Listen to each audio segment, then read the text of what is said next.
The PSP is one of the most expansive game libraries of any console ever released. With over 1,300 titles, a consequence of so many games is that some hidden gems fall through the cracks. Here is a list of 6 underappreciated PSP games. As the PSP is already well known for its many JRPG and racing games, I will refrain from listing too many of those two genres. Though with that said, Initial D Street Stage. Most of the best racing games in the PSP have an emphasis on demolition-style racing, wherein you're encouraged to crash into your opponents and generally play dirty to get to the top. And sometimes it's refreshing to play an arcade racing game with an emphasis on precision driving.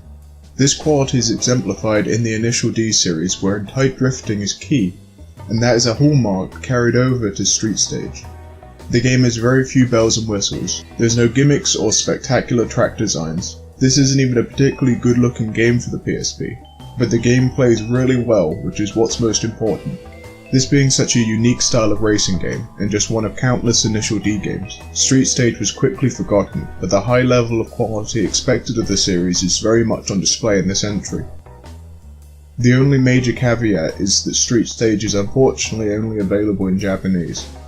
There are guides for English players online, but they only include instructions for the menus, and this being an Initial D game, you would assume the story is a big part of the experience. This is still definitely enjoyable just for the gameplay, and fortunately for collectors the PSP is region free, so this can be imported and played on Western devices. Gangs of London. This is an open world action game focused on the crime underbelly of a city, very much in the vein of Grand Theft Auto, or perhaps more comparable to the grittier and slower paced Mafia series. The city in question, as the title would suggest, is London, which is a unique selling point as few games take place in a contemporary urban English setting.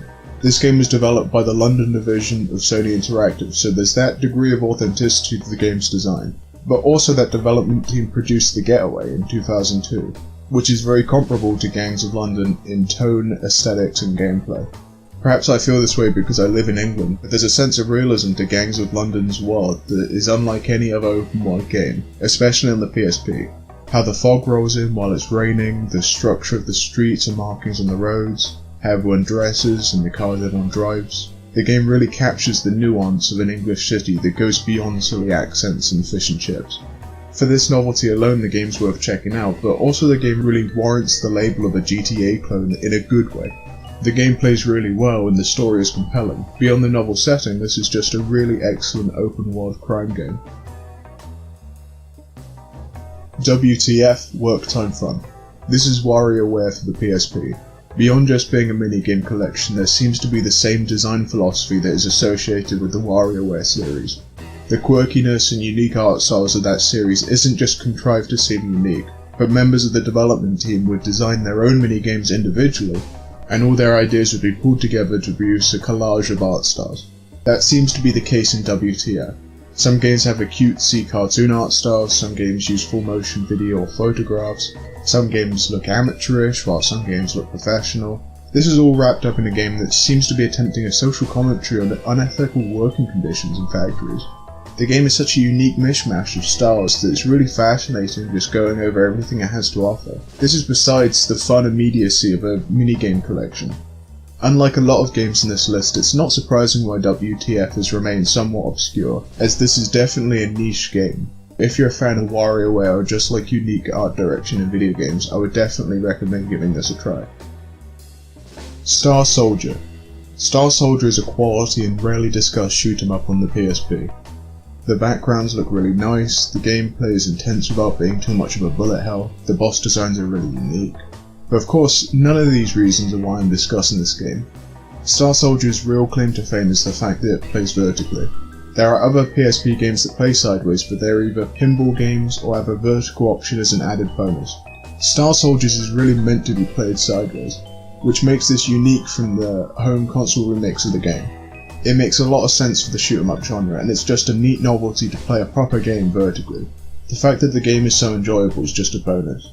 As you might have been able to tell from some of the text, this game is a Japanese import, though oddly most of the menu text is in English, so there's no trouble navigating the game like in Initial D. Lord of Arcana. This is a very polished and pretty action RPG published by Square Enix.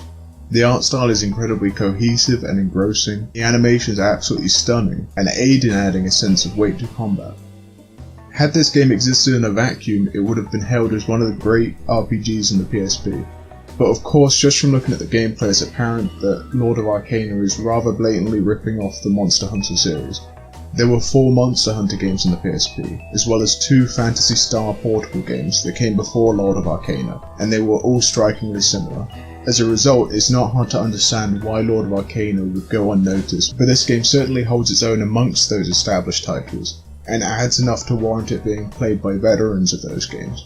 Many of the positives of this game, such as its animation quality and expansive customization options, are staples of the Monster Hunter series, but that doesn't necessarily discount the quality of this game, as it's certainly worth checking out based on its own merits. Exit.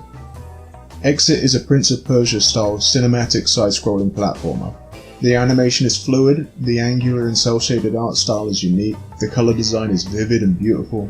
Despite being a fairly simple game graphically, the game features some spectacular art design, which results in this being one of the most visually rich PSP games, despite its graphical simplicity. Like other less precise platformers in this style, the objectives in the game are primarily based around puzzle solving. In Exit, you play a hero who ventures into buildings to rescue its inhabitants. The game never gets particularly challenging, but it's short enough and presents enough varied scenarios to never get boring or repetitive. Outside of retro collections, the PSP has very few quality side-scrolling platformers, so Exit definitely fills a niche on the platform. Thank you for watching. If you haven't already, check out my previous video on the same topic. I'm always on the lookout for more underrated PSP games, so feel free to comment down below some of your recommendations. If you liked the video, like or consider subscribing. Have a nice day.